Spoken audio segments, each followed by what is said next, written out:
வணக்கம். விஎஸ் ஜோதிடம்.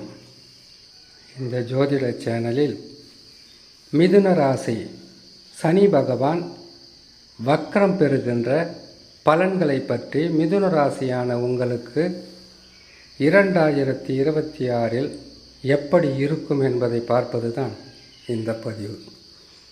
மிதுன ராசி புதன் பகவான் ஆட்சி அமைக்கின்ற ஒரு ராசி. புதன் பகவான் என்றாலே புத்திசாலித்தனத்திற்கு குறைவில்லாமல் இருக்கும். வாழ்க்கை என்பது போராட்டங்களும் மன சஞ்சலங்களும் எதிரிகளும் எதிர்ப்புகளும் நோயும் கடனும் பல வகையான பிரச்சனைகளை சந்திப்பது தான் வாழ்க்கை.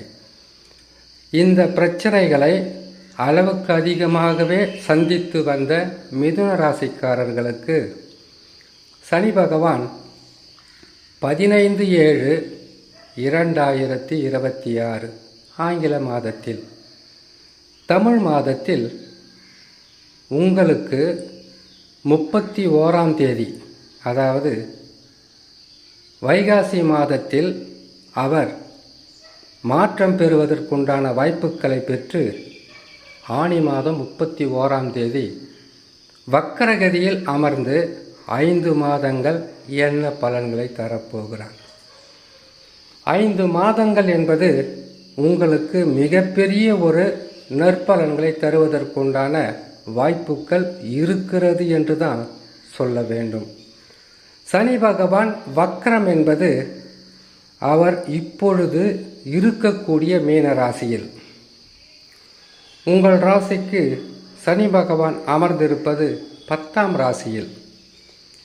10ஆம் ராசியிலிருந்து வக்ரம் பெற்றால் அவர் 9ஆம் ராசியினுடைய பலன்களைத்தான் அதிகமாக தருவார். 9ஆம் இடம் என்பது உங்களுக்கு யோகத்தையும் அதிர்ஷ்டத்தையும் நற்பலன்களையும் பொருளாதார உயர்வையும் தரக்கூடிய ஸ்தானத்தில் அமர்ந்து மிகப்பெரிய ஒரு நன்மையை செய்வார். சனி பகவானுக்கு என்று கிடையாது, ராஜ கிரகங்கள் என்று சொல்லக்கூடிய குரு, சனி, ராகு, கேதுக்கள், இந்த கிரகங்கள் பாதகமான ஸ்தானத்தில் அமரும் காலத்தில், பாதகமான ஸ்தானத்தில் அமர்ந்து உங்களுக்கு கெடு பலன்களை தந்து கொண்டிருக்கக்கூடிய காலகட்டத்தில் வக்ரம் பெற்றால் பாதகம் முற்றிலும் மறையும். சாதக பலன்களை அதிகமாக தரக்கூடிய சக்தி வாய்ந்த கிரகமாகவே மாறிவிடும். மிதுன ராசிக்காரங்க ஒரு விஷயத்தை பொறுமையாக புரிஞ்சுக்குங்க. 10ஆம் இடத்தில் குரு, சனி, எந்த கிரகங்கள் இருந்தாலும் சரி அவ்வளவு சிறப்பான பலன்களை தராது. இப்போ 10ஆம் இடத்தில் தான் கடந்த சில மாதங்களாக சனி பகவான் இருந்தார்.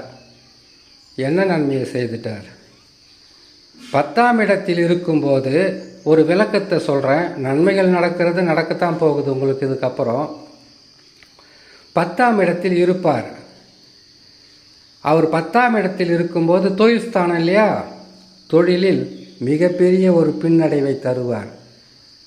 அப்போ சனி பகவான் 10ஆம் இடத்தில் இருந்தால் நன்மையை செய்யவே மாட்டாரான்னு கேட்டிங்கனாக்கா செய்ய மாட்டார். இதை நீங்கள் தான் உணரணும். முதல்ல நீங்கள் மட்டும் இல்லை, 12 ராசிக்காரர்களும் உணரணும்.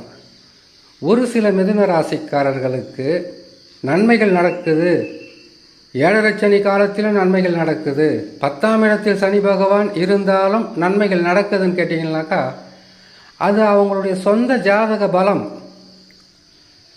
அந்த சொந்த ஜாதகத்தில் உச்சம் பெற்ற கிரகத்தினுடைய தசா,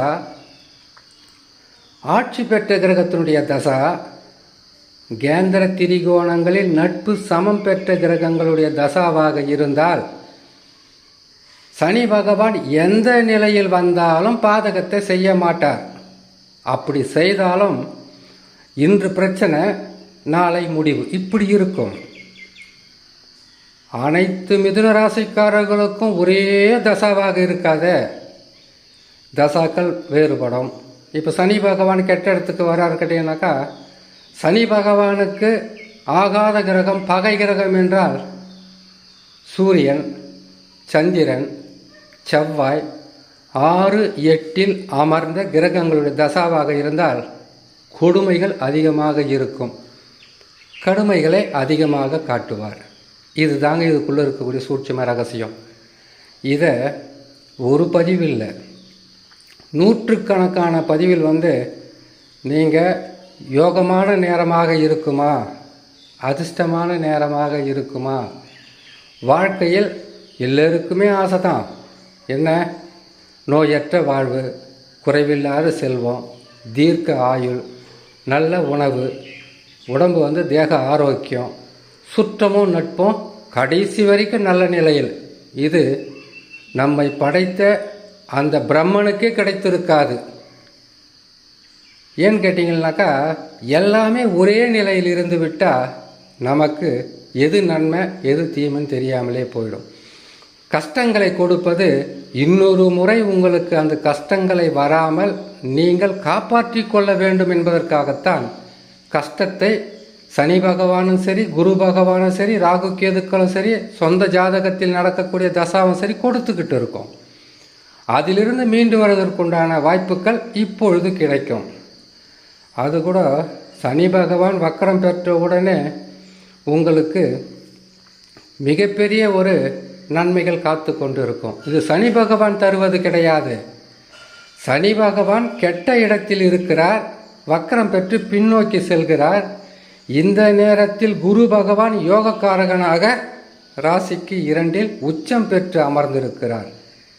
இதே நேரத்தில் 3ஆம் இடத்தில் கேது பகவான் இருப்பதும் 9ஆம் ராசியில் ராகு பகவான் இருப்பதும், இந்த 4 கிரகங்களும் உங்களுக்கு சாதகமாக இருக்கும்போது பாதக தசாவாக இருந்தாலும் பெரிய பிரச்சனை இருக்காது, நல்ல நிலையில் நற்பலன்கள் நடக்கும்.